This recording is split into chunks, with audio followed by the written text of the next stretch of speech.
Hello, Katie. Welcome back to the podcast. Hi, thanks for having me. Okay, guys, we had to re-record. We've recorded the first 10 minutes of the conversation and then realized the audio was not recording. So if you see me looking down, it's just to make sure that everything's good and we're recording. But please welcome Katie to the podcast. Katie is my oldest friend, and we have known each other since we were 11. Yep. And we were in 5th grade going into 6th grade. I think it was in the summer that we met, or at the Maybe end of 5th early grade, fall, literally right at the verge. beginning of 6th grade. I can't remember. It was forever ago, but we met at a friend's birthday party, and then we realized that we lived in the same neighborhood. So we became friends that way. Yep. We kind of hung out throughout middle school, but not that much. No, I think we reconnected through Facebook Messenger. Yep. I probably can still find them. They're in the vault. Yeah. And we were talking about Team Jacob from Twilight. Or Team Edward, which I don't even remember was I Team Jacob? I feel like we that makes both sense. were. Okay. I definitely was. Taylor Lautner, shout out. But yeah, we were definitely talking about Twilight and geeking out about it together. Yep. Which is funny because I've actually had his wife on my podcast. No way. So, yeah. That is amazing. I literally love you if you're listening. I am such a fan of Tay. Yeah, Tay. I've had her on the podcast right before they were married. So they were engaged, I think. That's really cool. But yeah, so that's how we met. We went to a few or one, I don't even know, Twilight midnight movie premieres together when we were really young. And then Katie ended up transferring to my high school that I was going to her junior year, or our junior year of school. And so then we became really close there. Obviously continued our friendship after that. And now it's been 17 years. Yeah. I feel like I'm not old enough to have a friend that I've known for 17 years. But you are. I know. That's actually insane. Our friendship is in its senior year of high school. 100%. I feel like crazy. it's only going to continue. We're entering our adult era together as friends. At this point, it's if we're still friends now, there's not going to be something that absolutely doesn't make us friends. Yes. I mean, we've had I wouldn't say we've had friend drama, but we've definitely had times when we've been closer. We've had tiffs. We've had little tiffs. Minor tiffs. And now looking back, I don't even fully remember what they were. No idea. But yeah, I remember there were moments when we were probably annoyed with each other. Yeah. We're more like sisters than friends. Right. And I think that's what makes it special. Because we don't have to text every day. We're not the type of friends that even see each other that often, but we're able to maintain a close friendship because we have the same values. We like the same things. We're able to really go deep with each other because we've had so much life experience that we've shared. Yeah. And I think it's really special. I know. Thank you for having me on here. Oh my God. Thanks for coming on. I mean, I'm visiting Charlotte, which is where Katie lives. And I was like, okay, we have to obviously get dinner. I want to see her baby because she has a 1-year-old, which is crazy. I'm a little auntie. That's crazy. But I was like, we have to record the podcast because I recently recorded a podcast about changing in your 20s. And I think that a lot of people related to it. I got a lot of positive feedback from that episode, but also there's not a single person that knows me better from a friendship perspective or has seen every stage of my life than Katie, because you've seen, we've just grown up together. Yeah. And I've seen you change. You've seen me 100%. Think about who we were when we were, not even when we were just meeting, because at that point we were children, we were so little. But in high school, going to our first high school party. Oh my goodness, I don't want to remember that.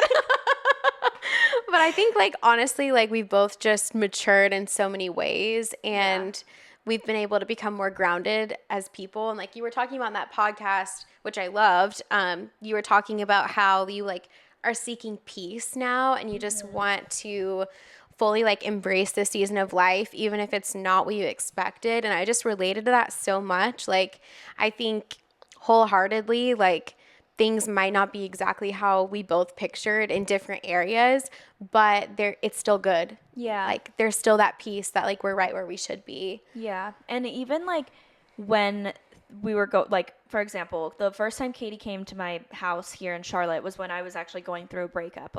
My last relationship, I was called Katie. I was please come over. And it was that comfort of just being able to break down. Cause you get it, you know? And like I've been there for you during your breakups. Sure. And it's like having that friendship that you really do know everything about each other, even if you're not talking all the time, like you were saying. Because, like, yeah, like with my family and stuff, I have more of a filter. Like, especially in high school, like both of our parents were pretty strict, I'd say. Yeah.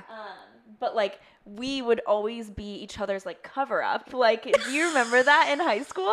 Like it was like that's why like my family doesn't know that version of me. Like only Natalie knows that version of me. Yeah, it's like that's reserved for certain friends. And like maybe people back then knew it, but like I don't hang out with them anymore. So it's like they haven't seen me evolve. Yeah.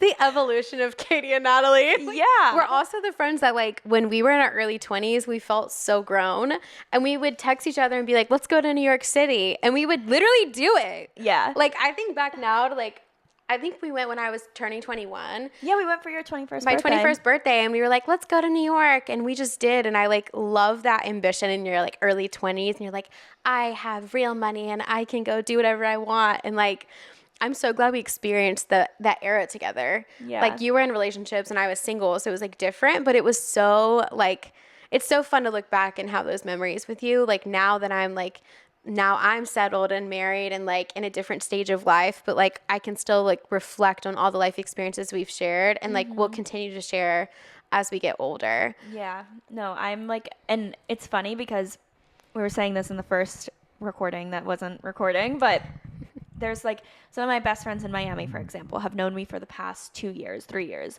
And they only know this version of me that's like single, dating in Miami, like that version of Natalie. And I, before that, was in a relationship for like 10 years pretty much consecutively. Katie, I feel like views me more as a relationship person. But probably. Like, now that's like totally not the case. And like, yeah, you were the one that was more like single, like dating. Like I would hear your funny stories. All of my funny stories. And now you're a mom and you've been married for 5 years. And it's just like, it's so different, but like so nice that we've gotten to grow up together and like see that evolution. Yeah. And we were also saying that this is our 10-year high school reunion that hasn't been planned, so I guess it's not happening. But this year is the year. It's not happening. It's not. But this year is the year that the high school reunion would be happening. It's been 10 years since we graduated high school. So what were you expecting your life to look like graduating high school at 18 years old? And like, what does it look like now? Yeah, so I think some aspects of my life for how I pictured, like I wanted to travel, and that's something that my husband and I like have prioritized even in our relationship. I wanted to have a family, and I have my son and my husband, and I'm so grateful for them. Like they're literally my whole world, like ride or die people right there. And my husband is like such an answer to prayer, and I'm so, so grateful for him.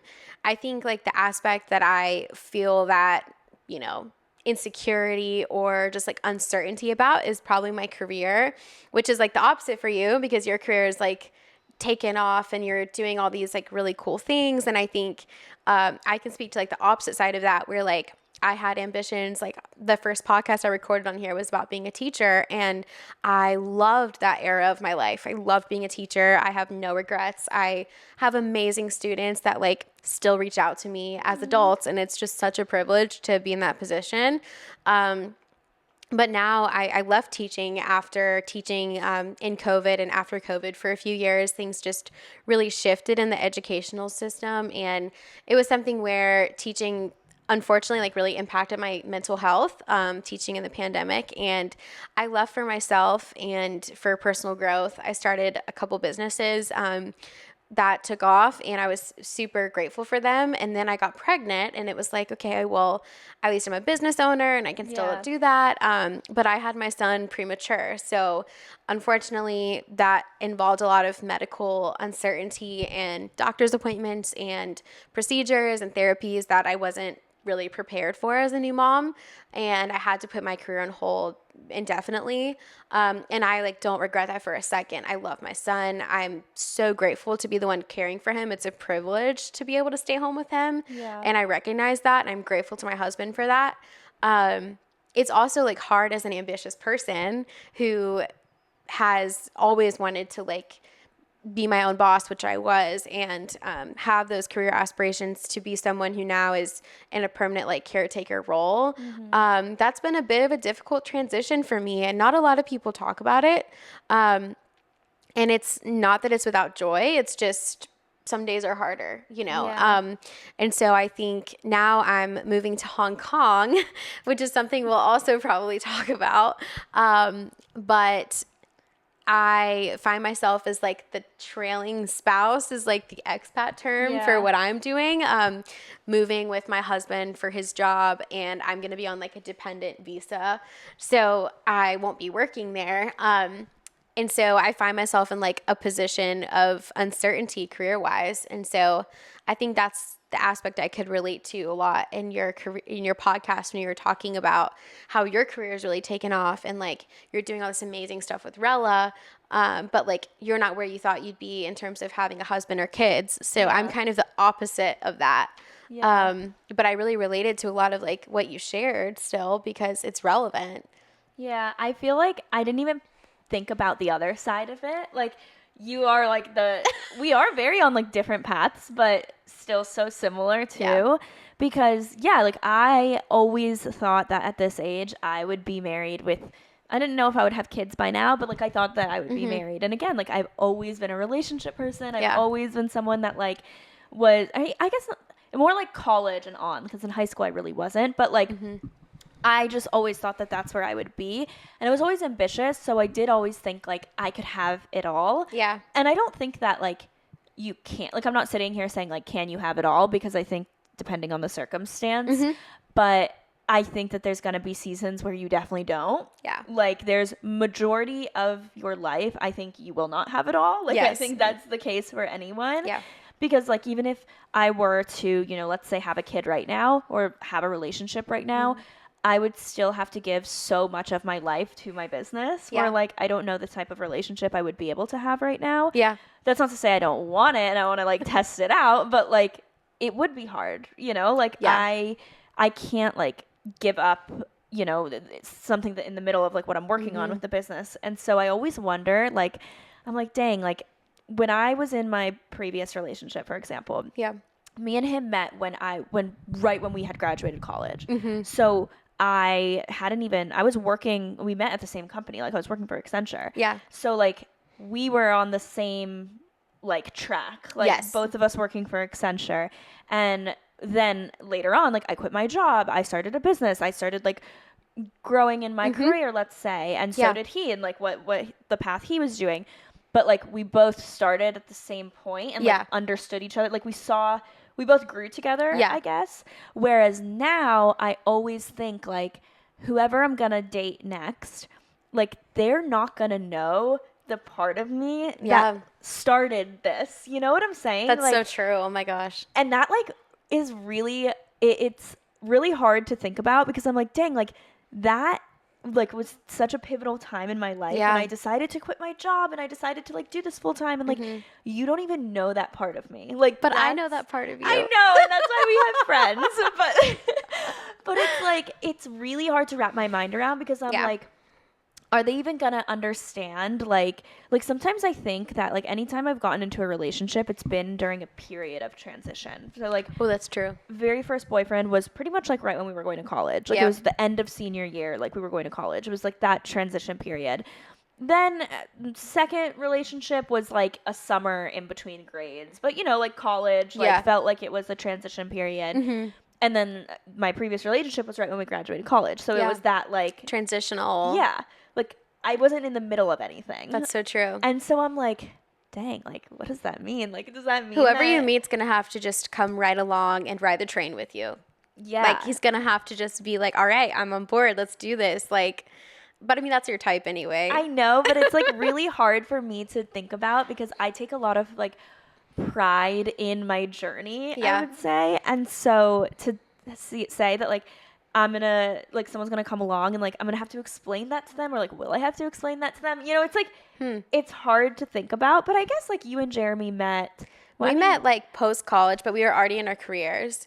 So like we've grown up together in a sense of like we've seen each other through different things, but we didn't have any context for how we got there. Yeah. I mean, we're from different states. We have different backgrounds. You went to the Dominican before you met him. Yeah. So I lived in the Dominican Republic in an era that he like has no clue about. I mean, I was just showing him pictures. I was like, have you ever seen pictures of like when I went to Africa?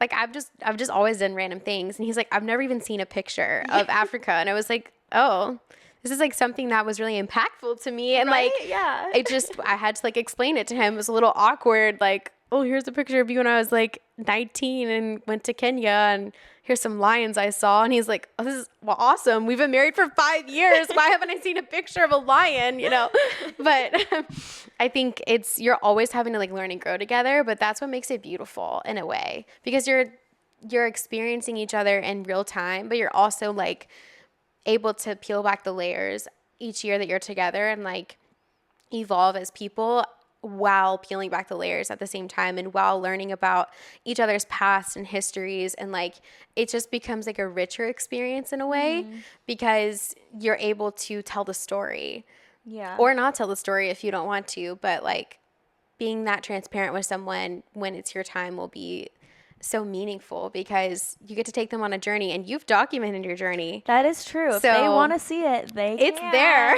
They can see it. Yeah, they can actually see literally like my entire life on YouTube. And whoever you date has to like look at your content, or I don't want them to. No, I think it's so amazing. I'm so proud of you for it. I'll be like, you have to. It's so cool. I don't want them to watch my content, but I mean, because I'm like, I don't know. I feel like, let me tell it through. I guess like it's up there on the internet. The difference about girls and guys though is that if I was dating a guy that was a YouTuber that had a bunch of content out there, I would be watching every 100%. Single minute. Stalking. I don't think guys are like that. No, I don't think so either. They're like, yeah, it's up there. I know that we were talking about how you were saying how like you've had to come to terms with like kind of giving up your career in a sense, and becoming a mom. When you were pregnant, did you think that was something that you were going to have to do? Or, like, how did you make that decision? How did you come to terms with it? Because I think a lot of people will hold on to it as long as they can, you know? And, like, maybe they'll kind of, like, do it just, like, a little bit on the side while they have a baby until they kind of have to, like, let it go. Like, how did you come to terms with kind of like losing that part of you in the moment? And I mean, whether like I always think that you're gonna like do something like that again later, but like how did you make that decision? That's a great question. I think my original plan was to continue with the business that I started and work from home and like take care of my son. When he was born premature, my son was born as a late premature baby. So he was born at 35 weeks, which I at the time thought like wasn't a big deal. I was like, oh, he was born early. I didn't realize like all the medical challenges or complexities that would come from that. I didn't have really any friends that had kids. So I take that back. I have friends that had kids, but I didn't have any friends that had premature children. So I think I was just really like, let me rewind. I was really unsure of how that would look for us. But at the time, I was still planning on taking like maternity leave and then going back to work. But with my son, we just had some issues with feeding from the get-go.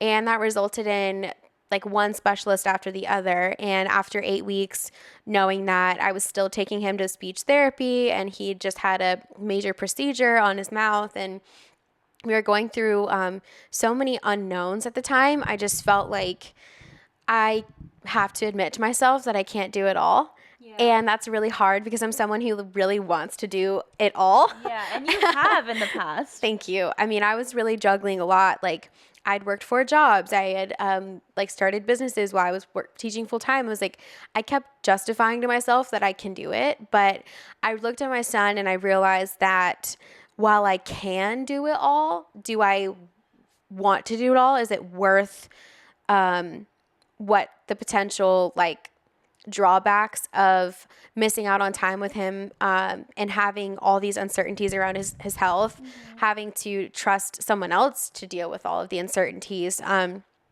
that was just something that I was like, I can always pick my career back up. I have confidence that a career is what you make it, and I trust myself to make it worthwhile.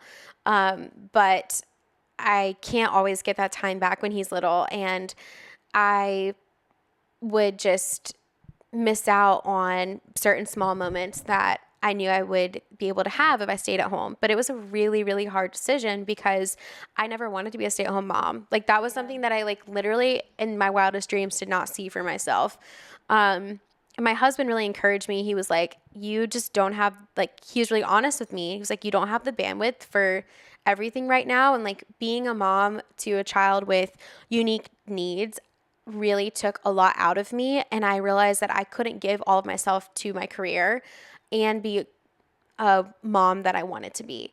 And I think there are a lot of friends I have that can do it both, and they don't have the same challenges that we went through. And I'm so grateful that, like, they've given me their support, and they've also, like, reassured me that, like, their story was different. And, you know, feeding came a lot easier for their baby, and, like, they were able to juggle, and they had really good, like, childcare situation. But for me, it just wasn't easy. It was extremely hard. And we are still going to, like, occupational therapy, speech therapy. He has multiple specialist doctors, and navigating that as a first-time mom has been really challenging. But I also, now looking back over a year that I've been without a career, that I've been, like, full-time mommy, I'm so proud of being his mom that I found, like, a newfound purpose. Yeah, and you are the best mom, and he sweet. is, like, the cutest, happiest kid. Like, usually 1-year-olds, I feel like they're kind of crying all the time. They're, like, not happy babies, and that's, again, that is not shade to anyone's parenting. But I will say that you can tell that Coleman is, like, so happy. Thank you. He loves you. He loves Jeremy. You and Jeremy have such a good partnership, I think. Thank you. Like, I've only seen you guys a few times, obviously, like, since I've moved. But it's so, I mean, I don't know what percent it is, but, like, you can tell that, like, you're not a stay-at-home mom and he just, like, works and that's it. Thank you. It's, like, he is very active and he's also working, and, like, you are also, like, very active in supporting his work as well. Thank you. And obviously a great mom. How do you, I guess now that you've been married for 5 years, you've had a kid for 1 year, do you see, like, I guess, like, what about him as, like, a husband and as a dad makes him a good partner? And, like, did you see that when you were dating? Because I'm sure I have a lot of single girls like myself and that's watching, and, like, what are the characteristics that have made him, like, a really good partner in all aspects of That's a great question. So I think someone gave me the advice when I was dating that I should look for someone that I want my future son to emulate. And I never, ever, ever forgot that. I just had never considered men that way. I was just always like, how do they treat me? Or, like, what's in it for me? I never thought about, like, my future kids. And I started reframing who I dated through that lens. And that, like, really changed everything for, like, my trajectory of how I met my husband. So I, like, met my husband through Hinge, the dating app. And I had been on so many dates before then. Literally so many. I remember, like, that was so entertaining for me because it was, like, you would share all of your dating stories. You definitely dated some guys that were toxic. I mean, it was really for the tea. I feel like I had 90 matches on Hinge. No, literally, it was really on Hinge. It was a single era. Okay. You went on a lot of dates Lots before, of dates. And, like, I just remember thinking, like, I just want Katie to find someone that's, like, good because, like, you had dated some pretty not good guys. You know, like, those friends that you're like, oh, why do they keep going after these men? Like, that was... I was definitely that friend. I was like, Katie, you're so great. Why are you going after these losers? Like, I was just a fixer-upper. I was like, I see the potential, but truly, you have to learn that, like, not everyone has the ability to live up to their potential. Yeah. So I definitely had to learn that. Put it. Yeah. That they're not living up to their potential. Yeah. It's not that they don't have potential deep down. It's just that they're not capable of reaching it themselves. And it's not your job to help them reach it. Yeah, not at all. Yeah. It's me now at, like, late 20s, almost 29. Like, I laugh at who I was at 21, 22, 23. But back to my husband, I think he is a very much an equal partner, but a lot of that is contributed to the groundwork that we set when we were like just starting to date, like honestly, I was so upfront when we started to date. I told him what kind of partnership I wanted because I was kind of in a mode where I was like, I don't need a relationship right now. I'm vibing, I'm living my best life. So if anyone's going to be in my life, I want them to fit the mold that I know would create a good partnership. And so I told him, like, when we started getting serious, I was like, I want a 50% partnership. Yeah. I don't see myself as someone who, like, is just, you know, doing all the domestic work and you just come home, and like that's just not something I always saw for myself. And I like made it really clear what my expectations were. And I think that having clear expectations and communicating through them is like super key for a good marriage. Yeah.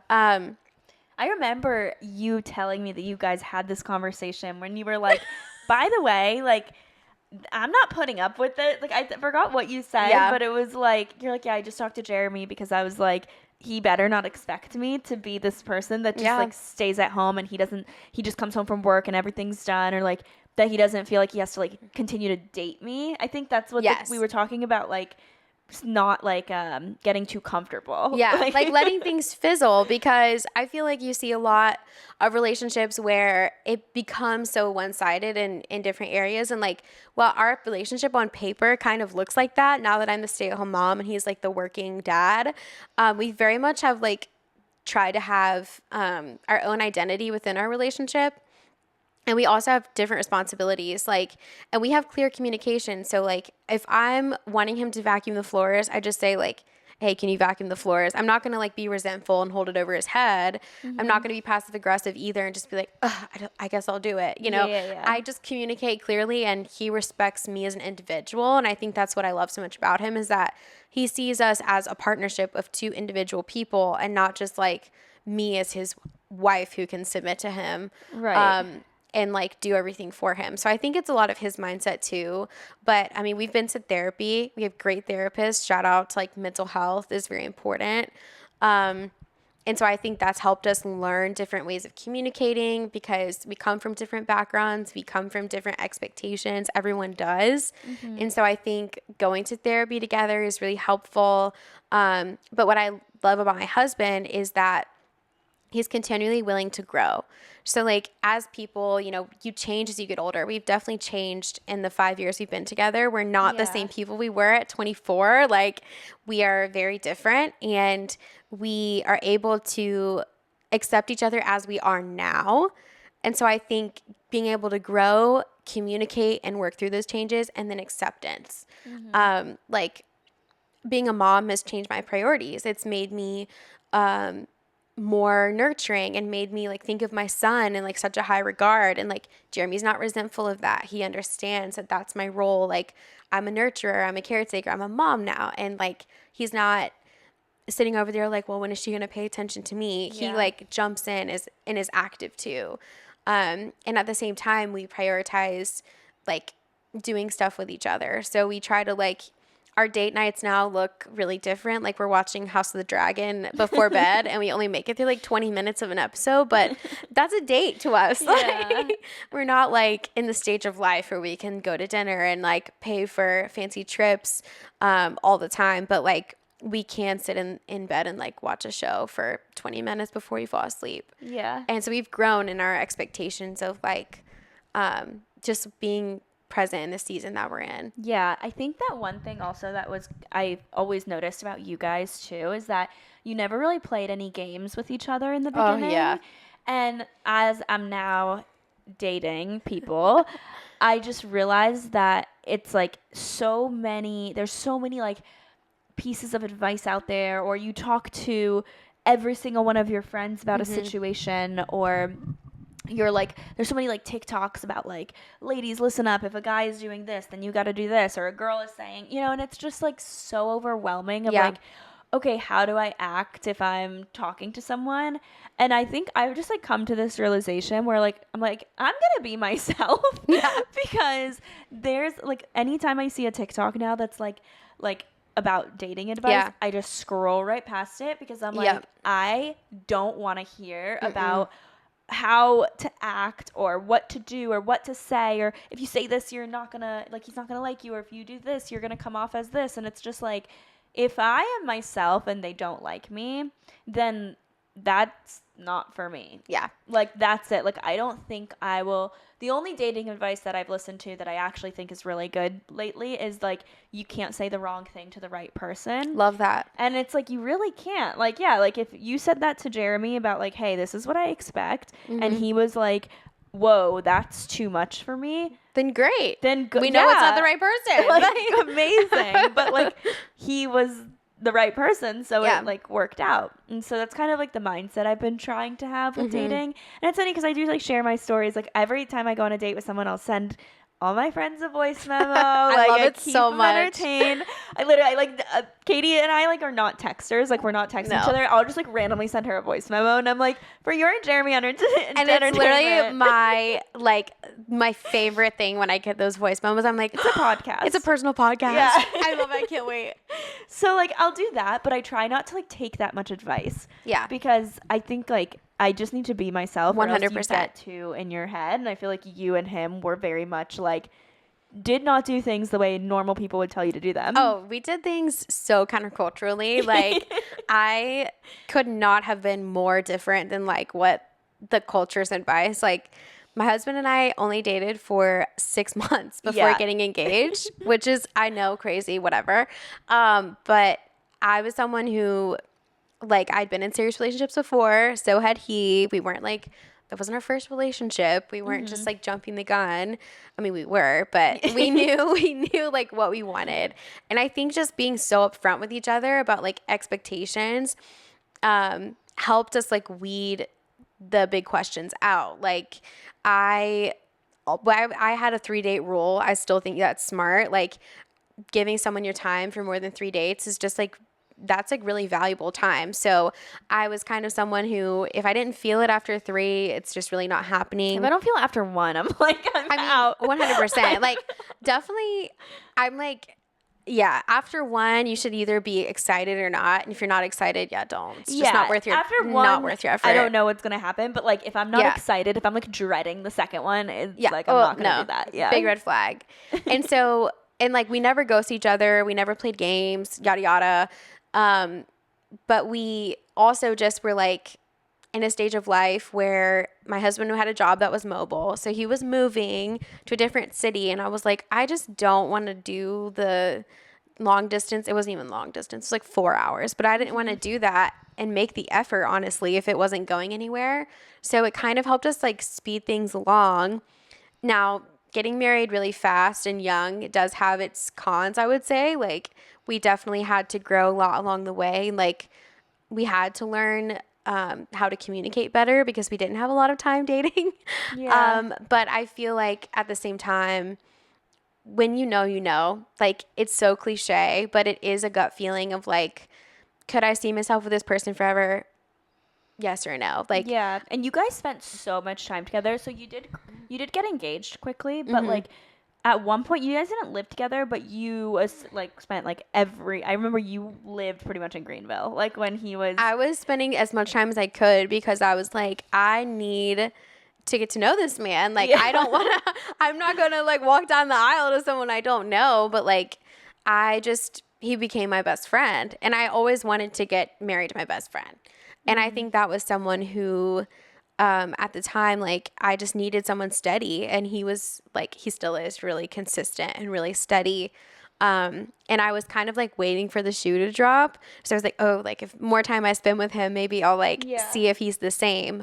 But he always has been. Like, that's my husband is very consistent, and that's one of the things I love the most about him. And I think, like, knowing yourself and what you need is also, like, really important for your personal growth. Because at the time, I had spent, like, 4 years in therapy, unlearning, like, false narratives, like, unlearning all of the lies I told myself and why I was dating so many men that I shouldn't be dating. And, like, at the point that I met my husband, I had really realized big things about myself and what I actually needed in a partner. So I really do think, like, the right person isn't going to come along until you do the personal work. Yeah, I would agree with that. And I also think that, like, I always think back, I've been single for 2 years now, which isn't that crazy? That's been 2 years. Yeah, that is crazy. 2 years now. And I always think back to like I remember I like had a crush on someone pretty early on into the breakup. And I say crush because I like to I don't want to say we were like talking or anything, but like there was like something that was going on dates with someone. I liked them. I wanted to see where it would go. And it didn't end up working out. And I remember being like kind of bummed about it. And now I look back and I'm like, holy cow, thank God I did not get into a relationship at that point. Thank God it didn't go any further than it did, because I was not ready. Like, I was not at the point where that would have been a good relationship. Like, it just like would not have been good. And now that I've been like single for a while, I feel like I'm now at the point where I'm like, and who knows, maybe like God is showing me that like I still have a lot to learn or a lot to grow into. But I feel like now I'm at a point where I'm like, oh, I see why like things didn't work out with anyone that I've like gone on dates with or like had interest in, because I was so not at the right point to do that. And so I totally agree. I think like you have to be, it's a timing thing also. For sure. And I think like the right person won't make you compromise the core of who you are. Yeah. But like you can't know that unless you know yourself. Right. So like what is the core of who you are? Like you have to get down to that point. I mean, you don't have to, but your relationship probably won't work out in the long run, because at the end of the day, like we all get older, we all like change with time. Your career changes, your lifestyle changes, money comes and goes, but like the core of who you are stays the same. So unless you know who you are, like how is someone going to be with you forever? Like how are you going to know what you need? And I think with my husband, like I had to really accept that like there were some things that he had that I just needed, but like maybe they weren't things that I thought I wanted. Like it's true need. Like he's very patient, and that sometimes means like he's slow moving at things. And like I am someone who I want to move so fast. Clearly I dated for 6 months. I'm someone who just like always wants to go and do, and like that can be difficult when you have different pacing at life. Like he's a slow mover and thinker, and like, but I need that. And so I had to like be honest with like, okay, this might be even like kind of annoying at times, but it's what I need. Like this is like, I need someone to balance me out. Yeah. But it takes self-awareness to get to that point. And like, honestly, like humbling of being like, okay, I'm not all that I think I am. I have to meet this person halfway, and like, I need to find someone who, like does that for me too. I think that's like where I am in terms of I'm 28, and I'm like, I feel like when you get older, your checklist just grows. Like I'm very picky. Like I was not this picky when I was dating at 22. Like I have gotten so picky.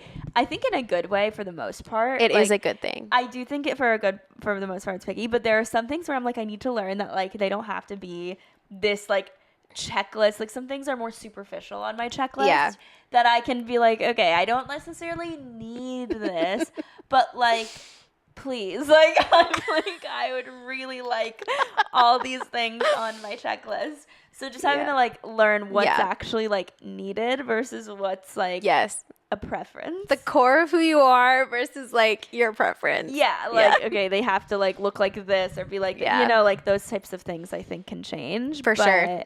Yeah, and I always think back to like how you guys got engaged so quickly and like married so quickly, but it works. Like it totally does. Like it worked out for you guys, and I again, like I said, you're one of my friends that I'm like they work. Like you know, there's not everyone is like that I can like say that about. So thank you. And I know, of course, and I know that now Katie is actually moving to Hong Kong. Yeah. So her and Jeremy are moving. They have a 1-year-old, and in 2 months they're moving across the world.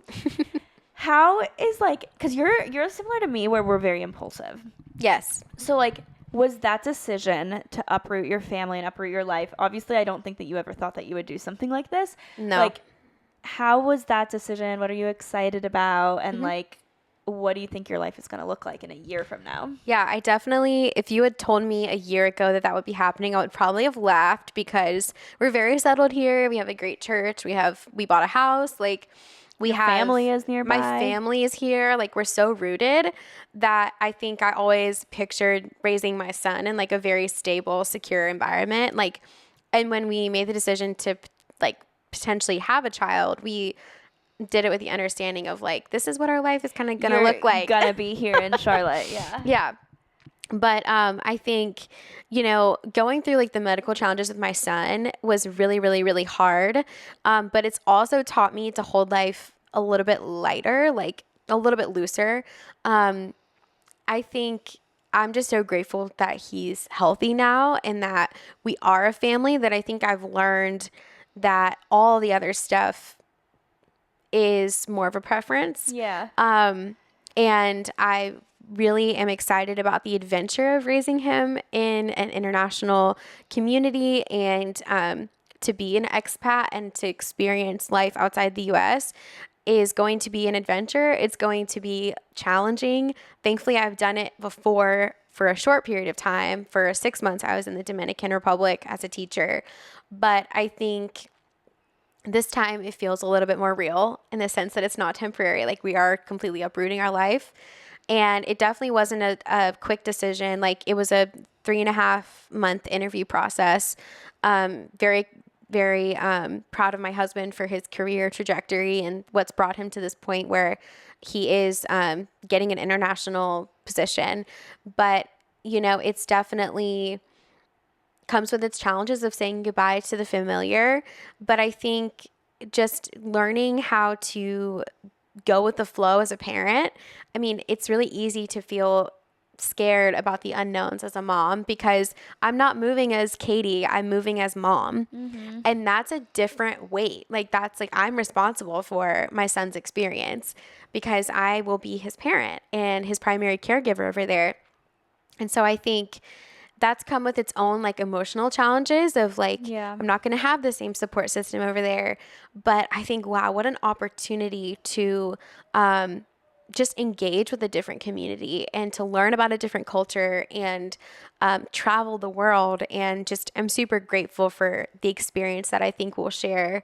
That's not to say it won't be hard to not be in a familiar place. But I think when life comes at you with such a once in a lifetime opportunity, I'm just someone who was always going to say, what if I don't take it? You are. And that's what I've always like loved about Katie. Like, Katie is very much like, yeah, why not? Like, why? And she texted me and she was like, would it be crazy if we moved to Hong Kong? I'm like, no, like, do it. You don't want to regret it. Like, your kid is like young enough where you don't have to worry about like taking him away from his friends or like what, like it's 100%. Opportunities in front of you, like, take it. Like, that's really, I feel like we're very similar in that way. We are. I think that's what honestly has bonded us for so long. Like, we're very, like, not go with the flow people, but we're like, once in a lifetime, yes, absolutely. Yeah, I think we're just like not afraid of change. We're not afraid of change. We actually like change. Oh, I live for it. I mean, if I don't change my environment like once a month, I'm like antsy. I'm like, okay, I need to like change it up. Like, I need to go somewhere. That's so true. Yeah, I need to change my environment, and it doesn't have to be drastic, but like I get uncomfortable if I'm not changing. Yeah. And so like I always feel like I have to be like moving and going around. And I think like you, like, your career is your constant because you can pick up and go anywhere with it. Yeah. And like right now, like, my son and my husband are my constant. So like I feel like you need something that's like your constant, and obviously we share faith, so like that's also our constant. Like, we know like that's going to ground us wherever we go. But I think it's it's important to seize the opportunities in front of you while you can. Yeah. Because life like will happen. We're not going to be able to do these things forever. And so I think just, I don't know, I don't want to have regrets. I know, that's how I feel too. And a lot of people that are in your position, whether, it's getting married quickly or moving to different countries multiple times or having a baby and having even a baby that has like medical medical issues, is that right? Yeah. Medical issues, and like most people would have immense anxiety with that, changing your career. Like, how do you stay grounded? Like, how do you keep calm? That's a great question. So I definitely have had my fair share of anxiety, like most postpartum moms do. And so it's something I definitely struggle with after birth. But I stayed in therapy, which really helped me be grounded. And that was like kind of my me time, like once or twice a month. And Jeremy and I went to couples therapy to try to like communicate through all the changes, which I'm like a super big proponent of working on your relationship. That doesn't mean like it's broken. That just means that you need support. Like we've had a lot of transitions. They say like there are several factors that are like primers for divorce, and like moving, baby are 2 of the 4. So big factors, but we stayed really grounded in the midst of that with like our therapist. And I think prioritizing relationships that are important to me. So like making sure that I'm connecting with other moms and friends that don't have kids, like being able to like be here with you. This is me time. This is my mommy time, like away from my responsibilities. My husband's also really good about being like, you know, I booked you a massage, like just recognizing when I'm at my wit's end. I was going through a really hard time 6 months postpartum. Like just so many things that came with postpartum and Coleman's issues. And he actually booked me like a getaway for a night. Aww. Yeah, to like the getaway cabins. Nice. Have you seen those? Nice. Yes, I They're have. like in the woods. I want to go to one. He booked me like a night, actually 2 nights. He was like, "You have to go. It's non-refundable." By yourself? I went by myself. Oh my gosh, that's so nice. I know. He was like, "You bring your books and like you just need to breathe." I told him I needed that, like kind of just like this is what I like really just need some time to process, because the move had come up and I was just like, I feel like I can't catch my breath. And so he booked me a getaway cabin by myself in the woods. That's so nice. It was really nice. And it was just like, I think having a partner that recognizes those needs is really important. And so those are definitely ways that I've stayed grounded. And then just my faith has really grounded me, like prayer and reading scripture and like really focusing on the truth of like God being consistent no matter where you are. So I think that has really helped. And also going off social media a lot. So like every few months I'll just get rid of my Instagram or TikTok and be like, I'm spending too much time on here. I need to regroup and refocus on my son. So those are some ways. Yeah, I love that. And I'm with you with like everything you just said about like relationships and friendships. Like friendships have been like so important to me lately. Yes.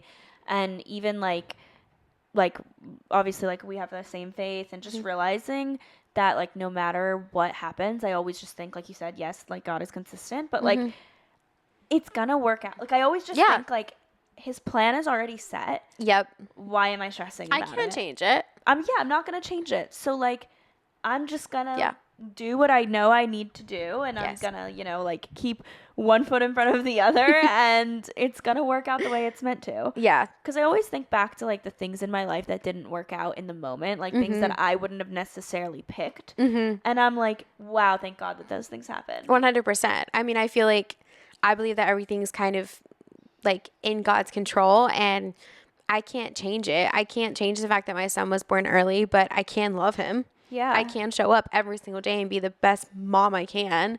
I can't change the fact that like I'm moving to Asia right now. Like I said yes to it. I'm going. Like we're moving. Like, but you know what? I can like choose to really like be all in and take my Mandarin lessons and really be on board with the like with all the changes. And I think, you know, just like there's a plan that I'm not in control of, and that's so comforting because God has it all. It's literally so comforting because I'm like, so great. I don't have to, I'm not the one in control. Like I don't have to, I'm not going to make a wrong decision. Like I just have to like keep going. And like, you just have to like trust the process, like trust God and like abide in him. And if you're spending time with him, like, and he's gonna direct you, like you're gonna have the gut feeling that you can't shake one way or the other. Like you're gonna know like which path you should take, like if you're really honest with yourself. I think I totally agree.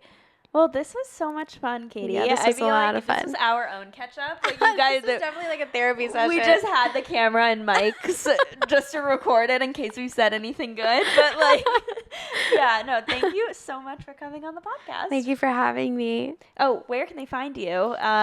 Wait, can we say that you're starting a travel account? Yes, I just started a travel account. It's literally a baby account, but I did start it. Yeah. Okay. What is it? Okay, so it's Let me I'm drawing a blank. I shouldn't have drank wine. That's really my problem. You're like, wait, what's the name of it? No, because I just changed it today. Okay. It's travel with KDD. And there's a dot in between each. So travel dot with dot KDD. Perfect. I will have it linked below. Thank you so much you. for coming along.